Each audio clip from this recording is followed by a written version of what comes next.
ছেলে আমাকে বুঝালো যে মা, মনে করো তোমার ছেলে অসুস্থ, তুমি কি তাকে ছেড়ে দিয়ে চলে যাবে? ছেড়ে দিয়ে যাবে না। তো তেমনি তোমার চ্যানেলটাও তো তোমার ছেলের মতো, তুমি তাকে অসুস্থ বলে তাকে ছেড়ে দিবে না, তাকে রেগুলার চালাও, দেখবে সে সুন্দর সুস্থ হয়ে আবার তোমার পাশে এসে দাঁড়াবে। তো ছেলে ছোট হলেও খুব দামিকের কথা বলেছে। তো হ্যালো এভরিওয়ান, আমি শাশ্বতী কিচেনে সবাইকে স্বাগত। তো আজ রান্নার সঙ্গে সঙ্গে আজকে কিছু টিপস নিয়ে এসেছি এবং ইউটিউব সম্বন্ধে কিছু গুরুত্বপূর্ণ কথা নিয়ে এসেছি। তো বন্ধুরা, ভিডিওটা ভালো লাগলে লাইক কমেন্ট সাবস্ক্রাইব করবে, আর পুরো ভিডিওটা দেখার জন্য বেল আইকনটা প্রেস করে রাখবে যেন নেক্সট ভিডিওটা পাওয়ার জন্য। আর দয়া করে বলছি, এই ফুল রেসিপিটা না দেখলে বুঝতে পারবে না আমি ইউটিউব সম্বন্ধে কি গুরুত্বপূর্ণ কথা বলেছি। তো বন্ধুরা, বলে রাখি, এটা আমি নিরামিষের টক করছি। আজ দুপুরের মেনুগুলো আজকে তোমাদের সঙ্গে শেয়ার করছি। আজ কোনো মাছ মাংস কিছুই নেই। আজকে আমার ছেলে স্কুলে যাবে, খেয়ে তাড়াতাড়ি করে আমি রান্না চাপিয়ে দিয়েছি। তো ওলকপি আর বেগুন আর দিয়েছি টমেটো আর মূলো দিয়ে ভালো করে একটা নিরামিষের টক করতে চাপিয়ে দিয়েছি, 5 ফোড়ন আর দিয়ে কালো সর্ষে দিয়ে শুকনো লঙ্কা ফোড়ন দিয়ে। আর এখানে বেগুন আর হলুদ মাখিয়ে রেখেছি, কড়াইতে তেল চাপিয়ে দিয়েছি, আর একটা পাশে আমি বেগুন ভাজতে বসিয়ে দিচ্ছি। তো বন্ধুরা, ইউটিউব সম্বন্ধে যে কথাটি বলছিলাম, ইউটিউবে এখন সাফাই অভিযানে নেমেছে, যে চাইছে ইউটিউব নতুন নতুন ক্রিয়েটারদেরকে সাফাই করে দিতে, মানে ছোটো ছোটো ইউটিউবদেরকে একটু চাপিয়ে রাখতে।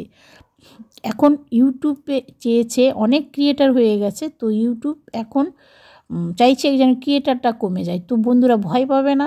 ইউটিউব যারা নতুন নতুন করছো, তারা ইউটিউব সম্বন্ধে কিছু জানো না, যেটা আমি এইটুকু জেনেছি সেইটুকুই হচ্ছে, ইউটিউব রেগুলার করে যাও, মানে ইউটিউবে রেগুলার ভিডিও পোস্ট করে যাও, রেগুলার নিয়ম মতো যেভাবে তুমি পোস্ট করো সেভাবে করে যাও। আর যারা রান্নার ভালো ভালো কন্টেন্ট দিয়ে রান্না করছো, যেরকম নতুনত্ব রান্না কিছু করছো, তাদের তো বলাই যাবে না, তারা ইউটিউব তাদেরকে আগে প্রমোট করবে। আমি চাইবো যেন তোমরা এই রকম টাইপের ভিডিও করো, যারা নতুন নতুন রান্না বা নতুন নতুন কিছু, বেশি ভিউজ হবে তাতে।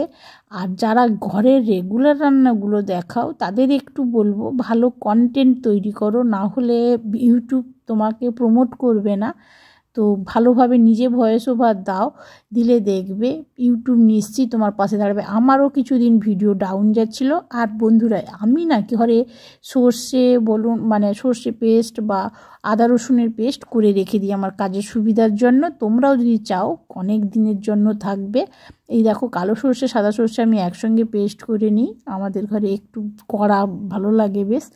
এবার দেখো মিক্সিতে আমি গুঁড়িয়ে নিয়েছি, তাড়াতাড়ি পেস্ট হবে বলে, মানে মিহি পেস্ট হবে বলে, তাড়াতাড়ি মানে মিহি পেস্ট হবে।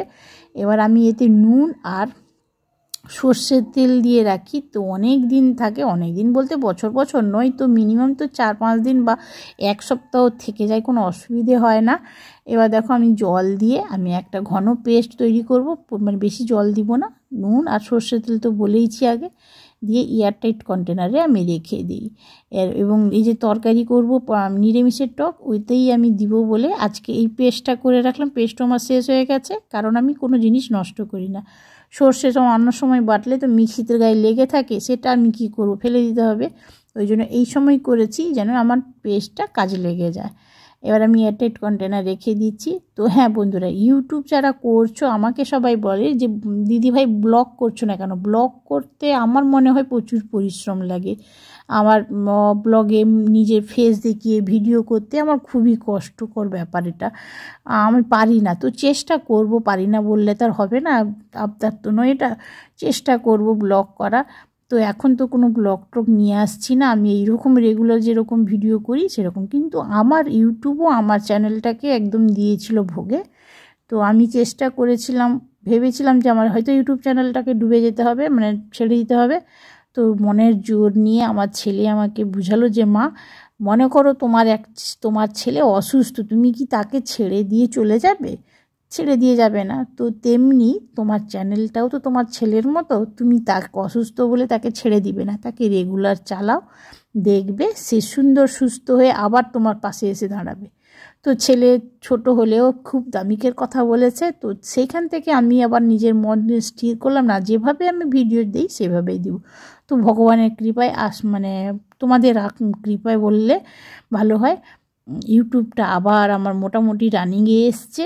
মোটামুটি পুরোপুরি আসেনি, যেভাবে এসেছিলো। তো চালিয়ে যাব। তো তোমাদেরকে বলবো ভালো ভালো কন্টেন্ট দাও, ভালো ভালো রেগুলার ভিডিও দাও, তোমাদের চ্যানেলও এগিয়ে যাবে। আর যারা ভালো ভালো কন্টেন্ট দাও তাদের তো বলার নেই কিছু, সে তো এগিয়েই যাবে এরকম।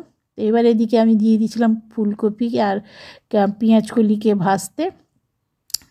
ফুলকপি পেঁয়াজকলি আমার বেগুন তো ভাজা হয়ে গেছে দেখলে, পেঁয়াজকলি ভালো করে একটু নরম হয়ে গেলে এতে আমি হলুদ গুঁড়ার দিয়ে নুন দিয়ে ভাজতে বসিয়ে দিয়েছিলাম। এতে লঙ্কা গুঁড়া জিরে গুঁড়ার কিচ্ছু দেইনি, আমার এটাই ভালো লাগে সিম্পল খাবার।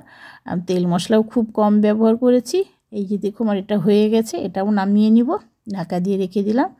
এটাও হয়ে গেছে, ব্যাস কথা বলতে বলতে সমস্ত কাজ আমি গুছিয়ে নিয়ে এসেছি।